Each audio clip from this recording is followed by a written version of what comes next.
Nina, and this is BBC Newsround. Coming up in the next few minutes. And is your squishy toy safe? Shaniqua speaks to an expert.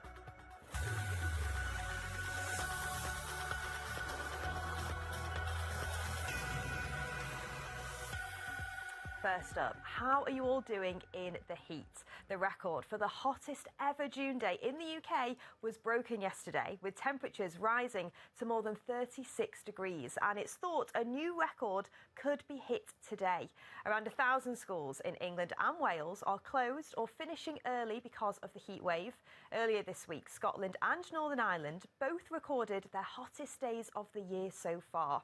The Met Office has said the exceptional heat will spread northwards today, with an even hotter day ahead for some than yesterday. Well, for those schools that are still open, they're coming up with different ways to keep children cool, whether that's wearing your PE kit, easier lessons, or maybe something a bit different, like these guys in Guernsey, an island off the south coast of the UK, where Year 5s have been putting their feet into a bucket of water to cool off. It's a bit strange when you walk in, someone says to you, we're going to put our feet in cold water today. It's hard, but the water helps. It is hard to concentrate when you're trying to keep yourself cool, you're trying to have enough water, and you're trying not to be grumpy. I'd like a heat day off instead of a snow day. And loads of you have been telling us how your school is keeping you cool in this warm weather too. One news rounder told us they're allowed to wear their PE kits and fans are optional. Scottish Kilts says their sports day was cancelled and they get to finish school early today. And Liliana Lucy likes to refill their water bottle, and they also keep sun cream and a hat in their bag so they don't get too hot. Well, thank you so much for getting in touch, guys, and some great advice there. And you can head to the Newsround website too, where we've been answering your questions about schools and the hot weather. OK, to the World Cup now, and Scotland were in action late last night, but it wasn't the best result for them. Otis is at a school with all the latest. Morning, Otis. Morning, Nina. Yes, I'm at a school near to Glasgow and I'm joined by all these Scotland fans. Morning, guys. Morning! Last night's loss against Brazil, it's not put you off supporting Scotland, has it? No! No, of course it hasn't. It was a big challenge against Brazil, though.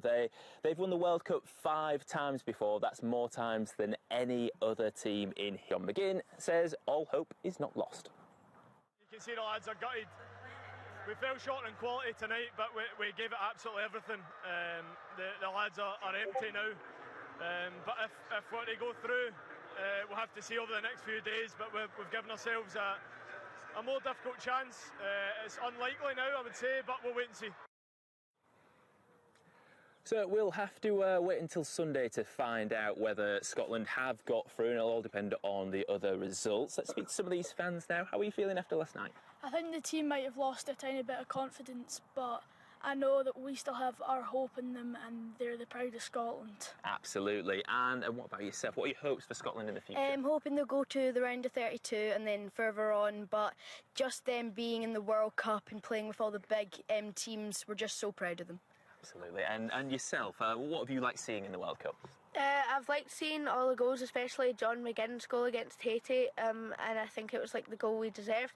And I've also liked seeing superstars like Messi score and break records in the World Cup.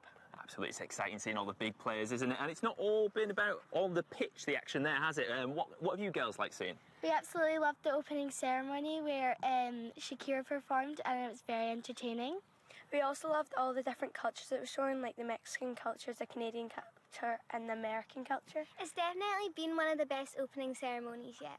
It was very exciting, wasn't it? And what about yourself? What's it been like seeing Scotland play against the massive teams like Brazil? It's quite inspiring to show that a little nation like Scotland can make it, can play against the big teams like Brazil at the world's biggest stage. Absolutely, and hopefully, fingers crossed for you all, they carry on Sunday. It wouldn't be the same without Scotland, would it?